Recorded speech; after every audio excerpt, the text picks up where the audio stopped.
ناظرین کرام، گرمی کے موسم کی آمد کے ساتھ ساتھ پسینے کا آنا بھی لازمی ہوتا ہے۔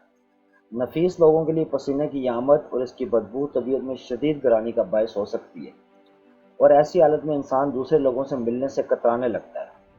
ایسی حالت میں بار بار ٹیلکم پاؤڈر کا استعمال اور پرفیوم کا استعمال اس مسئلے کا مستقل حل نہیں ہے۔ اس کے لیے کچھ گھریلو نسخے ایسے بھی ہیں جو کہ کم خرچ میں بالا نشین ہوتے ہیں اور آسانی سے میسر ہونے کے سبب ان کا استعمال انسان کو دن بھر نہ صرف تر و تازہ رکھ سکتے ہیں بلکہ اس بدبو سے محفوظ بھی رکھ سکتا ہے۔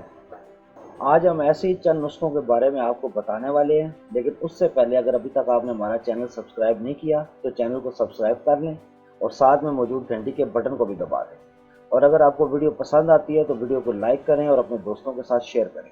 نمبر 1، سیب کا سرکہ۔ سیب کا سرکہ اپنے اندر ایسی تاثیر رکھتا ہے جو کہ نہ صرف بیکٹیریا کا خاتمہ کرتا ہے بلکہ جراثیم کش بھی ہوتا ہے۔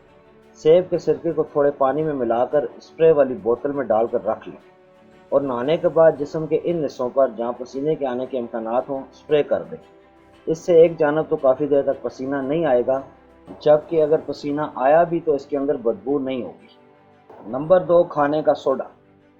ایک چمچہ کھانے کا سوڈا اتنی مقدار میں لیموں کے رس میں مکس کر لیں اور ایک پیسٹ بنا لیں اور جسم کے ان حصوں پر لگائیں جہاں پر زیادہ پسینہ آتا ہے۔ اس کو کچھ دیر تک لگا رہنے دیں اور اس کے بعد دھو لیں۔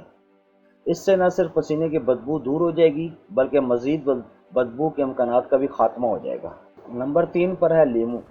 لیموں کے اندر اس بات کی تاثیر موجود ہوتی ہے کہ یہ جلد کا پی ایچ تبدیل کر سکتا ہے۔ لیموں کو سلائس کی شکل میں کاٹ کر بغل میں رکھنے سے نہ صرف بدبو کا خاتمہ ہوتا ہے بلکہ اس سے پسینے کی بدبو سے بھی نجات ملتی ہے۔ نمبر 4 پر ہے عرق گلاب۔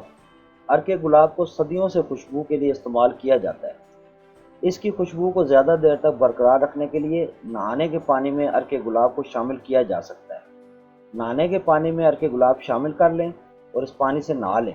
اس سے جسم سے آنے والا پسینہ خوبصورت خوشبو لیے ہوئے ہوگا۔ نمبر 5 پر ہے ٹماٹر کا گودا۔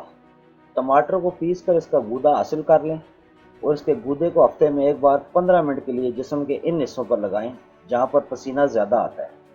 15 منٹ سے لے کر آدھے گھنٹے تک اس کو لگا رہنے دیں، اس کے بعد اس کو دھو لیں۔ اس طرح پورے ہفتے تک پسینے کی بدبو سے محفوظ رہ سکتے ہیں۔ ناظرین کرام، آج کی یہ ویڈیو آپ کے لیے کتنی ہیلپ فل رہی؟ کمنٹ باکس میں اپنے رائے کا اظہار ضرور کیجیے گا۔ آج کے لیے اتنا ہی، پھر ملیں گے ایک نئی ویڈیو کے ساتھ، تب تک کے لیے اللہ حافظ۔